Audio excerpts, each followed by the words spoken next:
WhatsApp guys welcome to our YouTube channel and a new video. तो भाई आज हम बात करने वाले हैं और समझने वाले हैं कि रिसेंटली जो ट्रम्प भाई साहब जो टैरिफ लगाते जा रहे हैं पूरी दुनिया के ऊपर, उससे फ़र्क क्या पड़ने वाला है, स्पेशली इंडिया पे क्या फ़र्क पड़ने वाला है, ये हम समझने की कोशिश करेंगे। और रिसेंटली देखो आप, अगर तो टैरिफ जो ट्रम्प टैरिफ की ट्रम्प की जो पॉलिसी है कि वो दुनिया भर टैरिफ लगाता जा रहा है, ये समझने की कोशिश करेंगे कि आखिर में क्या हुआ कि टैरिफ लगाते जा रहे हैं ट्रम्प भाई साहब पूरी दुनिया में, पूरी दुनिया के ऊपर।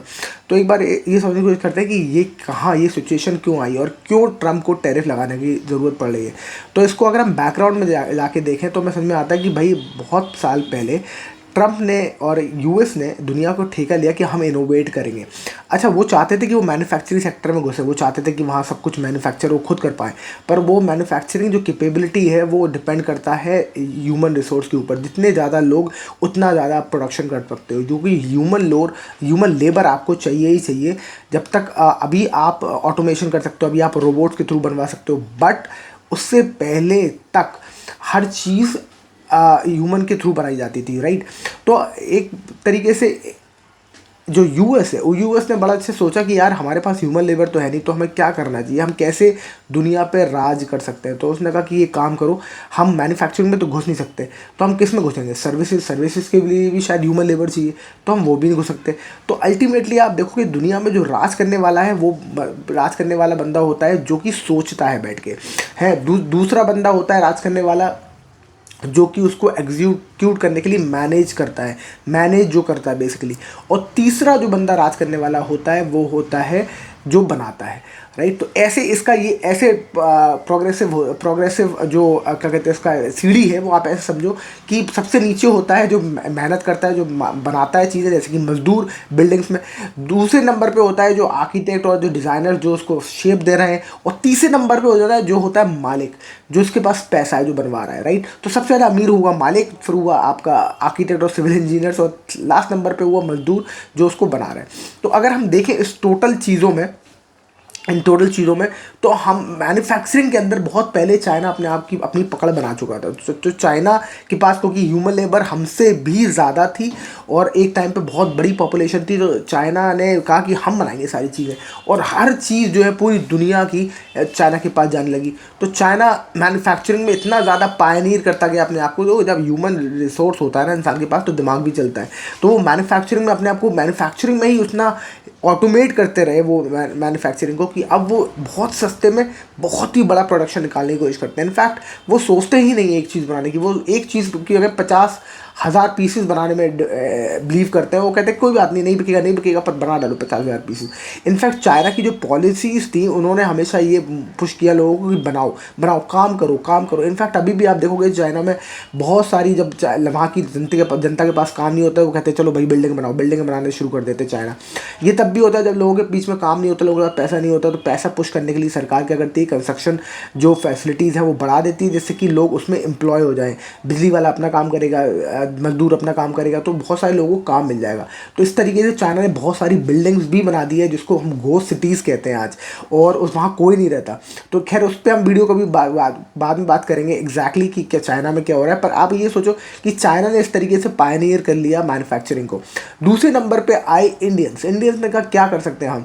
तो हमारे पास मैन्युफैक्चरिंग कैपेबिलिटी और स्मार्टनेस नहीं थी उस टाइम पे बहुत ज़्यादा। तो हमने क्या किया, हमने चलो यार कोई बात नहीं, हम मैन्युफैक्चरिंग करेंगे तो हम सर्विसेज संभालेंगे, यानी कि मैनेजमेंट।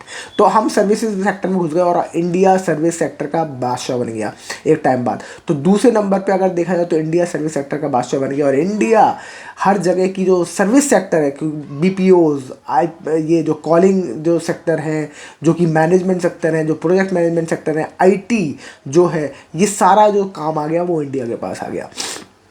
अब तीसरे नंबर पे रही क्या करें अब, कौन जो ये तो खैर तीसरे नंबर पे टॉप मोस्ट पोजीशन पे कौन है एक्चुअली, वो है यूएस। तो यूएस ने कहा कि हम बताएंगे दुनिया को क्या करना है। तो यूएस ने ठेका लिया इनोवेशन करने का। तो जितने भी इनोवेशन आप देखो जो दुनिया में आए हैं, तो सब यूएस से आए। तो यूएस ने कहा हम सोचेंगे और तुम वो हमारे लिए चीज़ें बनाओ।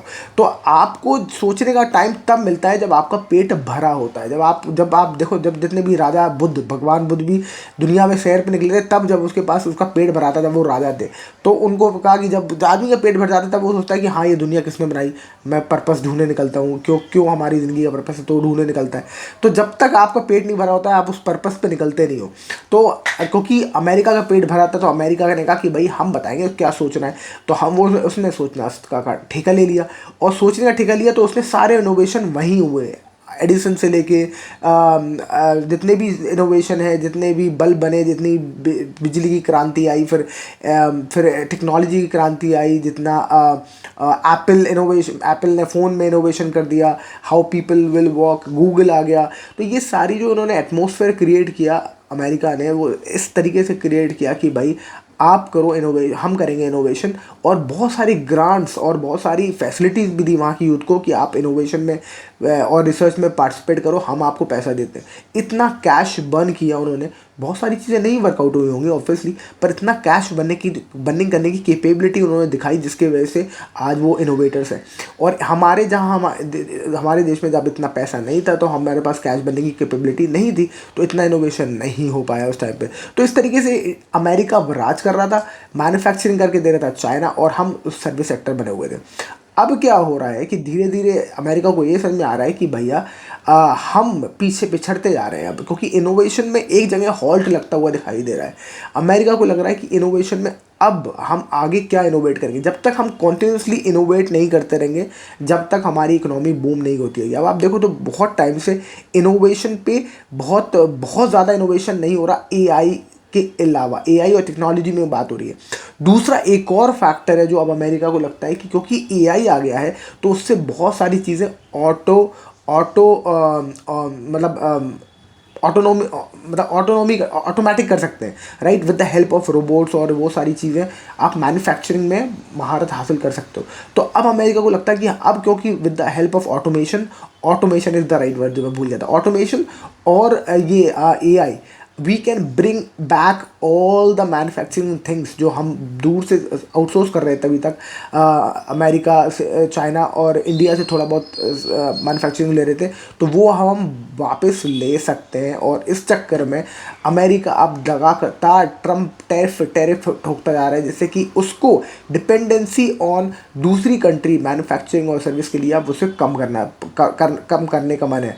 क्योंकि जितना हेल्प ऑफ एआई, जो हमारे टेस्ला साहब हैं, टेस्ला वाले जो इलॉन मस्क साहब हैं, उन्होंने बहुत ही अच्छा उसको पुश किया होगा और उसको बहुत क्या कहते हैं, उनको राय दी होगी कि भाई साहब अब हम एआई का ज़माना है और रोबोट्स का ज़माना है, अब हम मैन्युफैक्चरिंग कैपेबिलिटी बढ़ा सकते हैं इधर with the help of robots. आप टेंशन मत लो, हम रोबोट्स तैयार करेंगे, वो मैन्युफैक्चरिंग करेंगे। तो पूरा मैन्युफैक्चरिंग और उसको सेक्टर को वो पुश करने के लिए, अपनी तरफ ले जाने के लिए पूरी कोशिश कर रहे हैं ट्रम्प। क्योंकि जब टैरिफ लगा देंगे तो प्रोडक्शन जो है वो कम हो जाएगा दुनिया में। जो इनकी डिपेंडेंसी है जो चाइना में और चाइना पर और इंडिया पर, वो कम हो जाएगी। और फिर वो खुद अपना मैन्युफैक्चरिंग स्टार्ट कर देंगे with the help of AI and robots, right. तो अब हम एक बार कोशिश करेंगे, समझने की कोशिश करेंगे इनफैक्ट कि क्यों, क्या फ़र्क पड़ने वाला है टैरिफ से। तो जब अमेरिका टैरिफ ठोकेगा इंडिया पे और चाइना पे, एक तो चाइना पे जब टैरिफ ठोकेगा तो चाइना का जो एक्सपोर्ट है वो कम हो जाएगा। इंडिया पे टैरिफ ठोकेगा तो इंडिया का एक्सपोर्ट, इंडिया सबसे ज़्यादा टेक्सटाइल और एल्यूमिनियम स्टील प्रोडक्ट्स जो बाहर बेचता है, फार्मास्यूटिकल्स बेचता है, बहुत ज़्यादा एक्सपोर्ट करता है अमेरिका को, उस पर फ़र्क पड़ेगा। क्योंकि जब टैरिफ बहुत ज़्यादा ठोकेगा वो, यानी कि इंटरेस्ट उस पर बहुत ज़्यादा ठोकेगा, टैरिफ बेसिकली ये टैक्स होता है, तो टैक्स बहुत ज़्यादा ठोकेगा, तो वो चीज़ें वहाँ महंगी हो जाएंगी बहुत ज़्यादा। तो वो लोगों को ल्यूक्रेटिव नहीं लगेंगी और इसलिए वो इंडिया से लोग लेना बंद कर देंगे। क्योंकि लोगों को वो वहाँ और eight their point of source वहाँ उनको महंगी लगेंगी, क्योंकि उनको बहुत ज़्यादा टैरिफ देना पड़ेगा। इसके रिटेलिएशन में अमेरिका ने कहा कि तुम भी तो बहुत ज़्यादा टैरिफ ठोकते हो भाई साहब हमारी चीज़ों पर। तो उस चीज़ पर अभी वॉर चल रही है और इंडिया ने कुछ चीज़ों पे तो बहुत ज़्यादा 150% टैरिफ से 100% कर दिया है, और एक चीज़ है जिस पे 50% से 30% कर दिया है। दो चीज़ें तो इंडिया ने अभी टैरिफ कम कर दी हैं, दो चीज़ों पर, दो ही प्रोडक्ट हैं, एक अल्कोहल है और second thing I am not able to remember, पर सिर्फ 2 चीज़ों पे अभी इंडिया ने टैरिफ कम कर दिया है। हालांकि अब देखते हैं और क्या फ़र्क पड़ने वाला है। दूसरा एक बहुत बड़ा प्रॉब्लम होने वाला है सप्लाई चेन डिसरप्शन में, मतलब कि जितना भी सामान यहाँ से वहाँ जाता है बाय रोड बाय ट्रांसपोर्ट, उस पर बहुत फ़र्क पड़ेगा। और उसमें बहुत सारे, क्योंकि सामान जब जाना कम हो जाएगा तो उसमें जितने भी लोग रोज़गार लेते हैं उसके थ्रू जो काम करते हैं उस पर बहुत ज़्यादा बड़ा एक हिट आ सकता है। तो अनएम्प्लॉयमेंट का प्रॉब्लम भी बढ़ेगा। और ये सप्लाई चेन जो चेन बनी हुई है, जो आने जाने की जो बनी हुई है, सामान ट्रेडिंग की जो चेन बनी हुई है, वो बहुत भयंकर डिस्टर्ब हो सकती है। अच्छा, एक बार ये समझने की कोशिश करें कि हम 85.5 बिलियन का एक्सपोर्ट करते हैं, ट्रेड करते हैं 2022 में, which is basically 17.7% of the total export India does.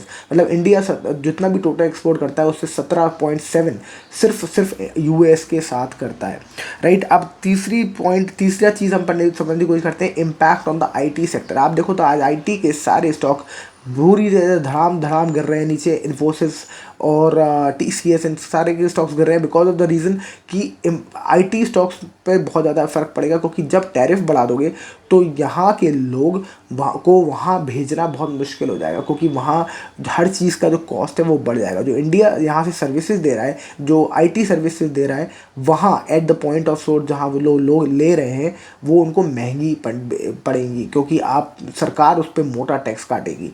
तो जो भी आईटी सर्विसेज यहाँ से जा रही हैं उस पर सरकार मोटा टैक्स लेगी, तो वहाँ लोगों को महंगी पड़ेगी। और लोग कोशिश करेंगे कि या तो वहीं क्रिएट कर दें, वो आईटी का काम वहीं क्रिएट कर दें होना, या फिर they will look for some other country कौन सी है तो दिखाई नहीं दे रहा उसको, ना यूएस को ही दिखाई दे रहा कोई और कंट्री कि कहाँ से ले सकते हैं वो आईटी सर्विसेज।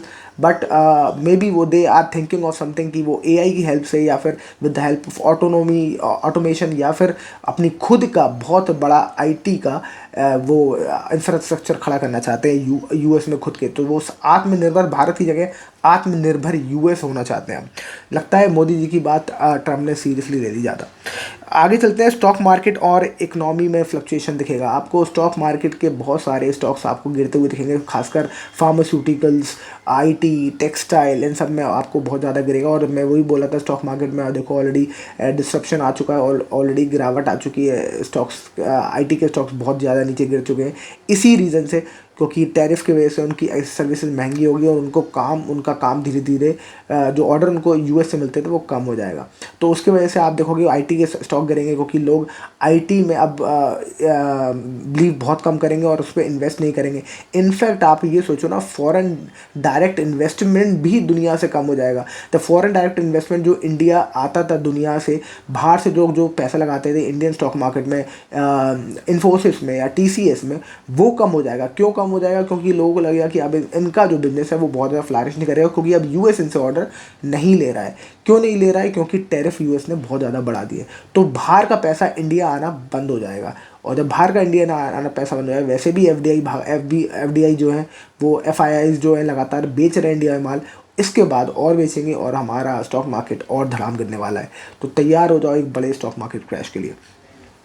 इसके बदले इंडिया क्या कर सकता है? इसके बदले इंडिया सिर्फ एक ही कर सकता है, जैसे जो उन्होंने पहले किया था, आलमंड्स और एप्पल्स पे उन्होंने टैरिफ बढ़ा दिए थे गुस्से में कि हम भी भैया बढ़ा देते हैं टैरिफ, तो वो भी टैरिफ बढ़ा देंगे इंडिया में। और यही हम कर सकते हैं कि हम भी अपने सारे इम्पोर्ट पर टैरिफ बढ़ा दें, तो ये होगा कि हम भी आत्मनिर्भर भारत बनने की कोशिश करेंगे ज़्यादा से ज़्यादा। तो हम वहाँ से सामान कम लेंगे और अब इंडिया में ज़्यादा से ज़्यादा बनाएंगे। अब हम भी यही करेंगे, पर इससे मेरे हिसाब से इससे बहुत ज़्यादा कोई जगह हम आगे नहीं पहुँच रहे इनफैक्ट, क्योंकि ट्रेड जो है, ट्रेडिंग से आपको चीज़ें आसान होती हैं, क्योंकि आपको जो चीज़ें वहाँ के क्लाइमेट में मिल जाती हैं वो यहाँ के क्लाइमेट में उगाने में दिक्कत है।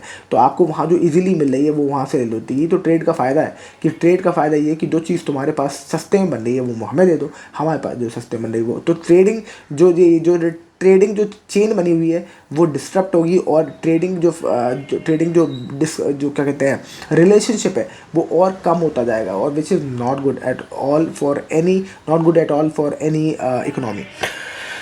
तो या that's it for this video. I hope India बस सिर्फ यही कर पाएगा, आप डिपेंडेंस ऑन यूएस थोड़ा सा कम करेगा, कोशिश करेगा कि कम से कम डिपेंडेंट ऑन यूएस हों। पर हमारी इकोनॉमी कहते हैं ना कि अब यूएस छींकता है तो पूरी दुनिया को जुकाम हो जाता है, और विच इज़ ट्रू, क्योंकि बहुत सारी चीज़ें आप सिर्फ डॉलर में ही खरीदते हो, जैसे कि ऑयल सबसे मेजरली।